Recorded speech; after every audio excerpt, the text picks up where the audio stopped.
اچھا، تو آج ہم ایک ایسی شخصیت کی دنیا میں اتر رہے ہیں جن کا نام سنتے ہی ذہن میں شاعری گونجنے لگتی ہے۔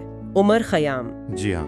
11ویں صدی کے یہ فارسی عالم مغرب میں تو خیر اپنی رباعیات کی وجہ سے بہت مشہور ہوئے، خاص طور پر وہ ایڈورڈ فٹس جیرلڈ کا ترجمہ اس کے بعد، لیکن ان کی پہچان صرف شاعری تک محدود کرنا مجھے لگتا ہے ان کی شخصیت کے ساتھ کچھ ناانصافی سی ہے۔ بالکل، یہ تو جیسے سمندر کو صرف ساحل سے دیکھنا ہوا۔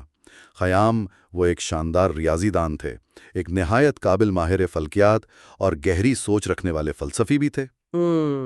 تو آج کی اس گفتگو میں ہم نے کوشش کی ہے کہ دیکھیں، ہمارے پاس جیفری اے اوکس کا مقالہ ہے، MacTutor history of mathematics ہے، ویکیپیڈیا ہے، کچھ اردو ذرائع بھی ہیں۔ جی، ان سب کو سامنے رکھتے ہوئے ان کی شخصیت کے ان چھپے ہوئے گوشوں کو بھی دیکھیں۔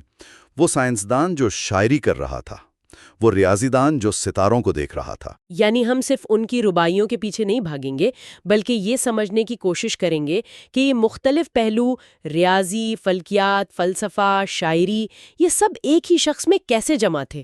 بالکل۔ ان کا زمانہ کیسا تھا اور ان کے کام کی اصل اہمیت کیا تھی؟ بالکل، آئیے ذرا ان کی زندگی پر ایک نظر ڈالتے ہیں۔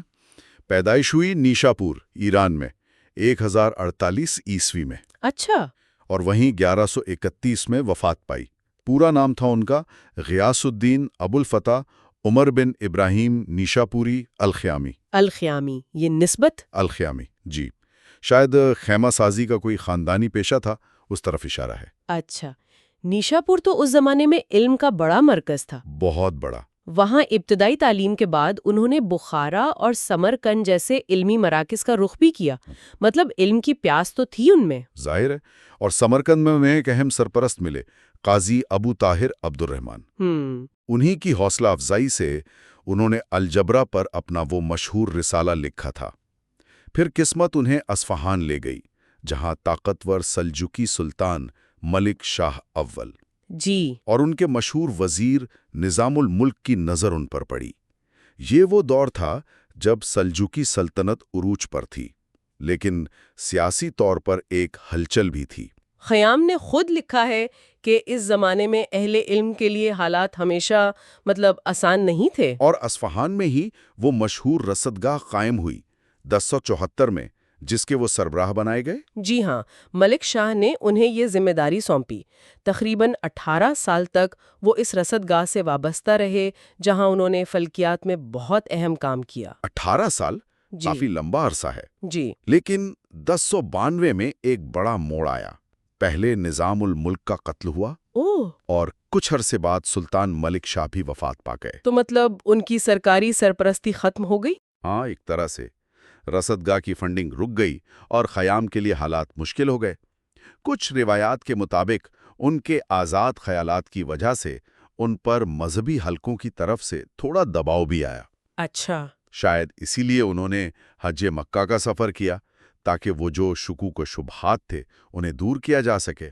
پھر زندگی کے آخری حصے میں وہ واپس نیشاپور آ گئے؟ کچھ عرصہ سلطان سنجر کی دعوت پر مرو میں بھی رہے، جو نیا دارالحکومت بنا تھا، لیکن بالآخر نیشاپور لوٹے اور وہیں گوشہ نشینی میں زندگی گزاری۔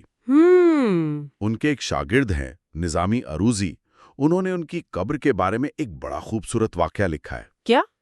کہ خیام نے پیشگوئی کی تھی کہ میری قبر ایسی جگہ ہوگی جہاں بہار میں شمالی ہوا پھول نچھاور کرے گی۔ اچھا۔ اور واقعی جب نظامی عروضی وہاں گئے تو قبر ایک باغ کی دیوار کے سائے میں تھی اور پھلدار درختوں کے پھول اس پہ گر رہے تھے۔ واہ، یہ تو زندگی کا ایک بڑا دل چھو لینے والا اختتام ہے۔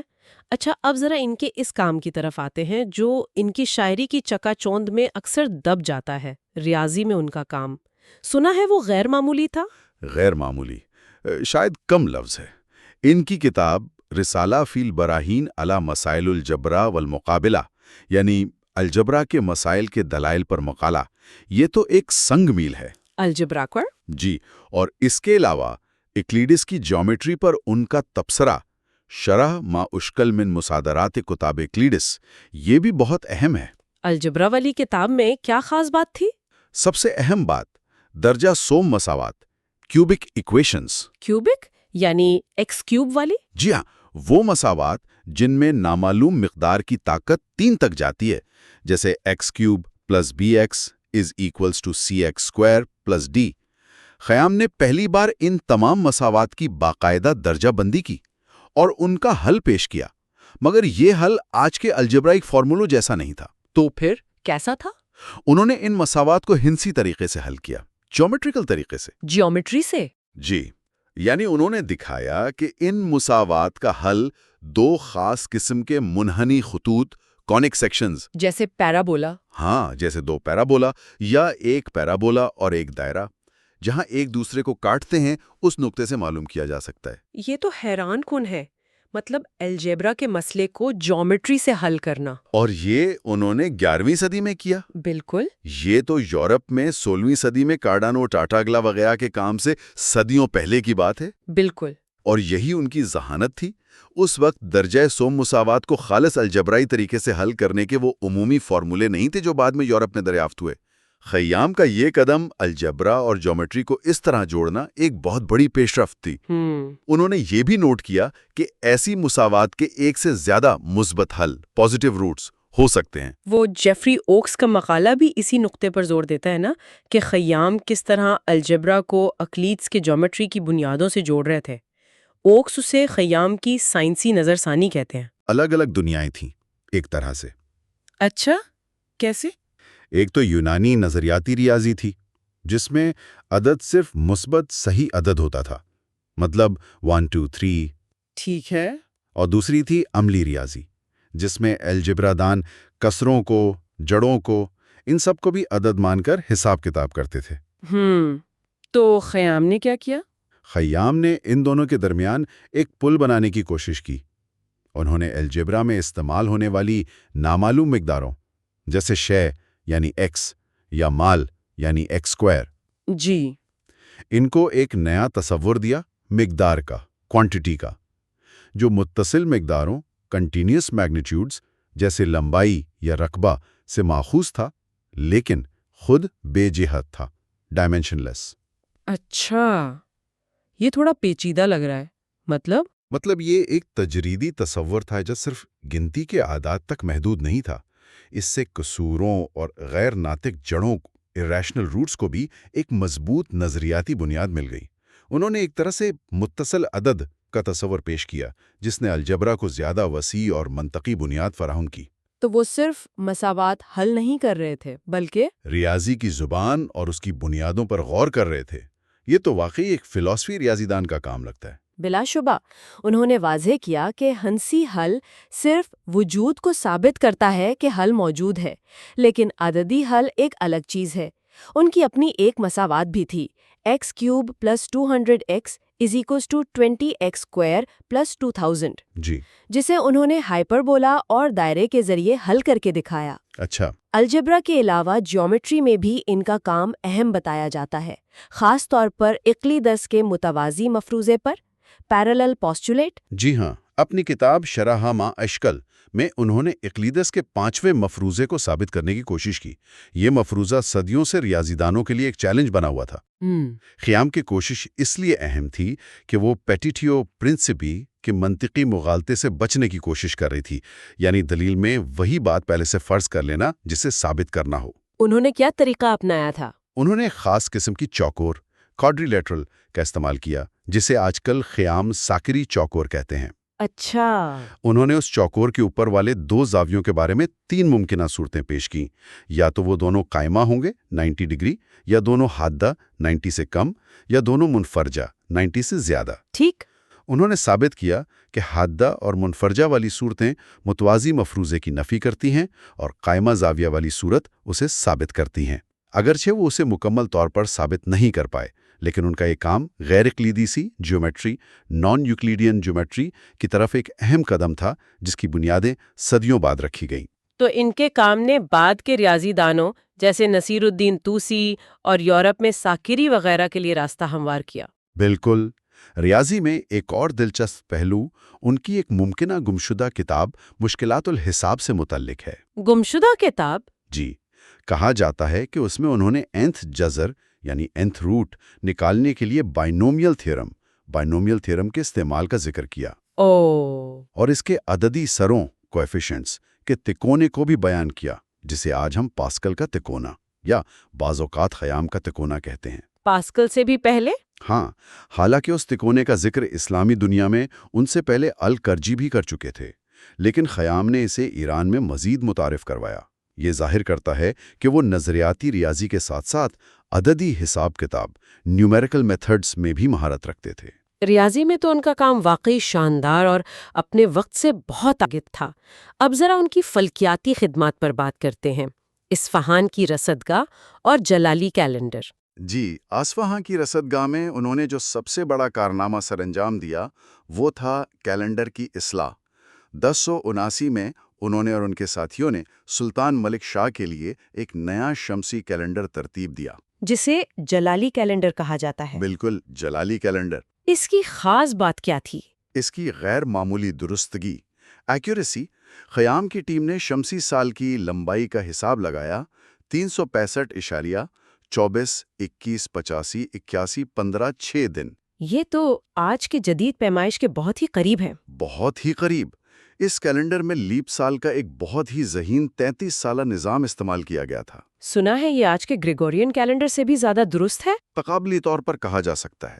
جلالی کیلنڈر میں تقریباً 5000 سال میں ایک دن کی غلطی کا امکان ہے۔ 5000 سال؟ جی، جبکہ گریگورین کیلنڈر جو آج دنیا بھر میں رائج ہے وہ تقریباً 3330 سال میں ایک دن کی غلطی کرتا ہے۔ تو یہ تو واقعی حیران کن ہے۔ بالکل۔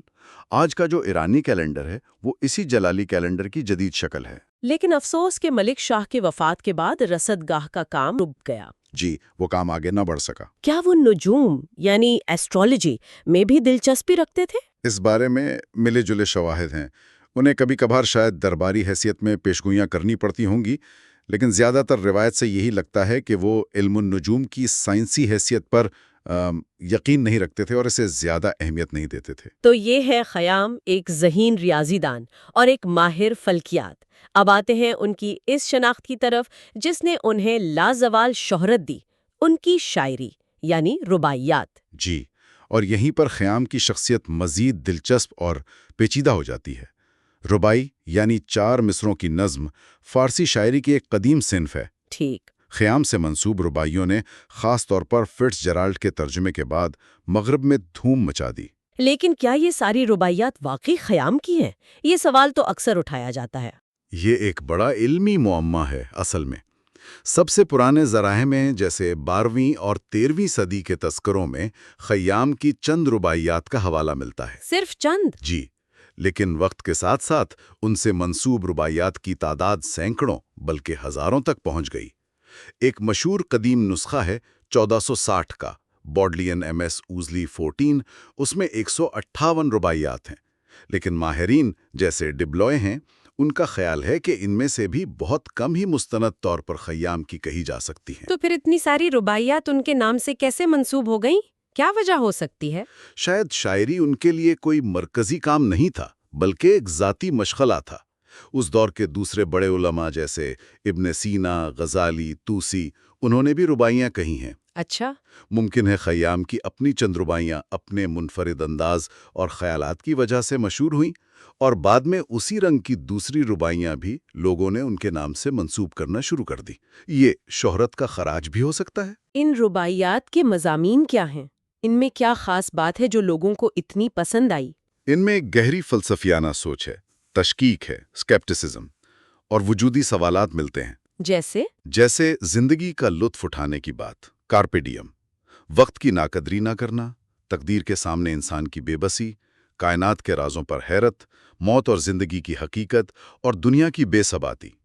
یہ موضوعات بار بار آتے ہیں۔ اور ان کا لہجہ اکثر باغیانہ سا لگتا ہے۔ جی، روایتی مذہبی سوچ سے ہٹ کر ہوتا ہے اکثر۔ اور حال ہی میں امام غزالی کی وفات پر کہی گئی ان کی 2 رباعیات کی دریافت کا ذکر بھی ہے۔ یہ کیا معاملہ ہے؟ یہ ایک نہایت اہم دریافت ہے۔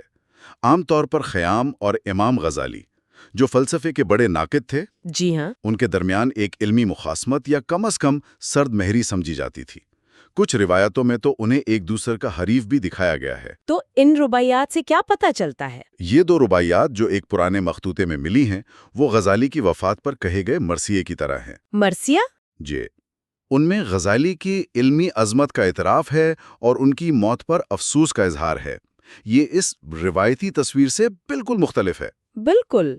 اور ظاہر کرتا ہے کہ علمی اختلافات کے باوجود شاید ان عظیم شخصیات کے درمیان ایک سطح پر احترام کا رشتہ بھی موجود تھا۔ یہ دریافت ان کے تعلقات اور اس دور کے فکری ماحول کو سمجھنے کے لیے ایک نیا دریچہ کھولتی ہے۔ یہ واقعی دلچسپ ہے۔ یہ ہمیں خیام کے فلسفیانہ نظریات کی طرف لاتا ہے۔ کیا وہ کسی خاص فلسفیانہ مکتبہ فکر سے وابستہ تھے؟ وہ خود کو عظیم فلسفی اور طبیب ابن سینا کا پیروکار یا شاگرد سمجھتے تھے۔ ابن سینا کا؟ جی، ان کی کچھ فلسفیانہ تصانیف کا ذکر ملتا ہے، جیسے فی الوجود ہستی پر، ضرورت و تضاد فی العالم والجبر والبقاء، دنیا میں تضاد، جبر اور بقا کی ضرورت پر، اور رسالہ فی القون والتکلیف، وجود اور ذمہ داری پر۔ افسوس کہ ان میں سے زیادہ تر آج دستیاب نہیں۔ وہ اپنے زمانے کے ان علماء پر تنقید کرتے تھے جو علم کو ذاتی مفاد یا دنیاوی شان و شوکت کے لیے استعمال کرتے تھے۔ اور ان کے مذہبی عقائد، یہ تو سب سے زیادہ متنازع پہلو لگتا ہے۔ یقیناً، اگر صرف رباعیات کو دیکھا جائے تو ان میں گہری تشکیک، لادریت، ایگنوسٹسزم اور بعض اوقات الحاد کا رنگ نظر آتا ہے۔ جی، اسی لیے صادق ہدایت جیسے ایرانی ادیب انہیں مذہب بیزار سمجھتے تھے۔ لیکن دوسری طرف کچھ مفسرین، خصوصاً مغربی اور بعض صوفی، ان کی شاعری کی باطنی یا صوفیانہ تشریح کرتے ہیں۔ یعنی شراب، ساقی، پیالہ کو روحانی استعارے مانتے ہیں؟ جی بالکل، لیکن کیا معروف صوفیہ انہیں اپنے میں سے سمجھتے تھے؟ یہیں پر اختلاف ہے۔ اچھا۔ بڑے صوفیہ جیسے شمس تبریزی، نجم الدین رازی دایا اور عطار نشاپوری نے خیام کے خیالات کو ناپسندیدگی سے دیکھا۔ الکفتی جیسے مورخ نے تو یہاں تک لکھا کہ وہ باطن میں آزاد خیال تھے لیکن ظاہراً پرہیزگار بن کر رہتے تھے۔ لیکن ان کی اپنی کسی تحریر میں بھی؟ ہاں، خیام کی ایک فلسفیانہ تحریر ہے، رسالہ در علم کلیات وجود۔ اس میں صوفی طریقے کو علم حاصل کرنے کا ایک معتبر راستہ قرار دیا گیا ہے، تو حقیقت غالباً ان انتہاؤں کے درمیان کہیں ہے۔ وہ ایک پیچیدہ مفکر تھے جنہیں کسی ایک خانے میں بند کرنا مشکل ہے۔ تو جب ہم ان سب پہلوؤں کو اکٹھا کرتے ہیں، ریاضی دان، ماہر فلکیات، شاعر، فلسفی، تو خیام کی کیسی تصویر ابھرتی ہے؟ ان کی میراث کیا ہے؟ ان کی میراث بھی ان کی شخصیت کی طرح کثیر الجہت ہے۔ ریاضی میں ان کا کام خاص طور پر درجہ سوم مساوات اور جیومیٹری پر، اگرچہ فوری طور پر یورپ تک نہیں پہنچا، لیکن اسلامی دنیا میں شرف الدین طوسی جیسے ریاضی دانوں نے اسے آگے بڑھایا۔ جی۔ ان کا بنیادی کارنامہ الجبرا کو ایک مضبوط نظریاتی اور ہندسی بنیاد فراہم کرنا تھا۔ فلکیات میں جلالی کیلنڈر، وہ تو ان کی ایک لازوال یادگار ہے جو آج تک ایران میں رائج ہے۔ اور شاعری نے انہیں عالمی شناخت دی۔ بالکل، شاعری نے انہیں دنیا بھر میں مشہور کر دیا۔ حالانکہ اس کی اصلیت پر سوالیہ نشان ہے۔ ان کی شاعری میں پائے جانے والے وجودی سوالات اور تشکیک وہ آج بھی لوگوں کو سوچنے پر مجبور کرتی ہے۔ ان کے نام پر چاند پر ایک گھڑا اور ایک سیارہ بھی منسوب ہیں۔ آخر میں ایک بات جو مجھے بہت دلچسپ لگ رہی ہے وہ یہ تضاد ہے۔ ایک طرف وہ شخص ہے جو کائنات کے اصولوں کو ریاضی اور فلکیات کی درستی کے ساتھ سمجھنے کی کوشش کر رہا ہے، نظم اور ترتیب تلاش کر رہا ہے۔ جی۔ دوسری طرف وہی شخص شاعری میں کائنات کی بے معنویت، انسانی بے بسی اور گہری بے یقینی کا اظہار کر رہا ہے۔ یہ دونوں پہلو ایک ساتھ کیسے؟ یہ واقعی ایک گہرا سوال ہے۔ کیا ان کی شاعری ان کی سائنسی جستجو کی حدود کو محسوس کرنے کا نتیجہ تھی؟ جب عقل کائنات کے آخری رازوں تک پہنچنے میں ناکام رہتی ہے تو کیا وہاں سے شاعری شروع ہوتی ہے؟ یا یہ ایک ہی ذہین دماغ کے دو مختلف انداز تھے دنیا کو دیکھنے اور سمجھنے کے؟ شاید ان کی عظمت اسی میں ہے کہ وہ ان سوالات کو اتنی خوبصورتی اور دیانتداری سے اٹھاتے ہیں، چاہے جواب ملے یا نہ ملے۔ اور امام غزالی والے مرثیے کی دریافت اس پہیلی میں ایک اور پرت کا اضافہ کرتی ہے۔ یہ ہمیں یاد دلاتی ہے کہ تاریخی شخصیات کی ہماری سمجھ ہمیشہ نامکمل ہوتی ہے۔ بالکل۔ اور نئی دریافتیں پرانی تصویروں کو بدل سکتی ہیں۔ یقیناً، خیام کی شخصیت ایک کھلی کتاب کی طرح ہے جسے ہم بار بار پڑھتے ہیں اور ہر بار کوئی نیا معنی دریافت کرتے ہیں۔ ان کی زندگی اور کام ہمیں دعوت دیتے ہیں کہ علم کی جستجو کریں، شک کرنے کی جرت رکھیں اور زندگی کی خوبصورتی اور بے ثباتی دونوں کو قبول کرنے کا حوصلہ رکھیں۔